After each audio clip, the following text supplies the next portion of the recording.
اے پیغمبر، اہل کتاب تم سے درخواست کرتے ہیں کہ تم ان پر ایک لکھی ہوئی کتاب آسمان سے اتار لاؤ، تو یہ موسیٰ سے تو اس سے بھی بڑی بڑی درخواستیں کر چکے ہیں۔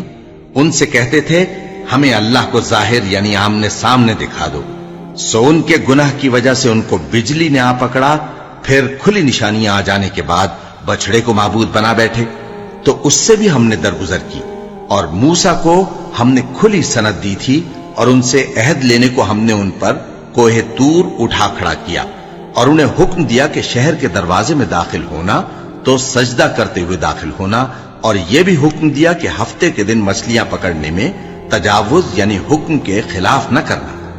غرض ہم نے ان سے مضبوط عہد لیا، لیکن انہوں نے عہد کو توڑ ڈالا، تو ان کے عہد توڑ دینے اور اللہ کی آیتوں سے کفر کرنے اور انبیاء کو ناحق مار ڈالنے اور یہ کہنے کے سبب کہ ہمارے دلوں پر پردے پڑے ہوئے ہیں، اللہ نے ان کو مردود کر دیا۔ اور ان کے دلوں پر پردے نہیں ہیں، بلکہ ان کے کفر کے سبب اللہ نے ان پر مہر کر دی ہے، تو یہ کم ہی ایمان لاتے ہیں۔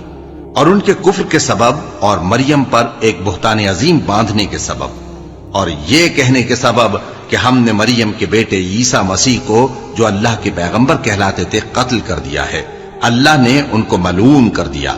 حالانکہ انہوں نے عیسیٰ کو قتل نہیں کیا اور نہ انہیں سولی پر چڑھا پائے، لیکن ان لوگوں کو ان کی سی صورت معلوم ہوئی۔ اور جو لوگ ان کے بارے میں اختلاف کرتے ہیں وہ ان کے حال سے شک میں پڑے ہوئے ہیں، اور گمان پر چلنے کے سوا ان کو اس کا مطلق علم نہیں۔